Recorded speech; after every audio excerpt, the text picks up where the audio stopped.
Hello mga B, magandang umaga. Ano naman tayo guys, magkape na tayo bago ang lahat. So, timpla ulit tayo ng kape. Ang kape natin na pangpabuhay. Timpla na tayo ng kape. So, what next? Ito, upo muna, magkakape-kape. Labas tayo guys para para masaya.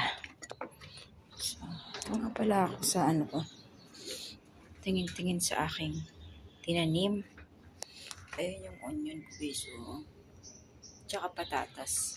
Ito naman garlic at tsaka din. Ayan cherry tomatoes. Akala ko hindi siya hindi siya tutubo kasi basta ko lang siya nilagay. So hindi ko ina-expect na tutubo siya kasi fresh na fresh talaga na nilagay ko. Tapos yun yung bawang. Sana tumubo na kayo. Pasilip ko na naman sa inyo guys yung kalawakan. Tingnan nyo Talagang mas maganda tumira dito kasi hindi siya crowded. 'Di ba?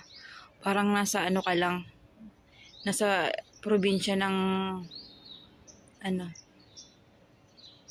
'di ba? Ang ganda. Hindi siya crowded, hindi unlike sa city na puro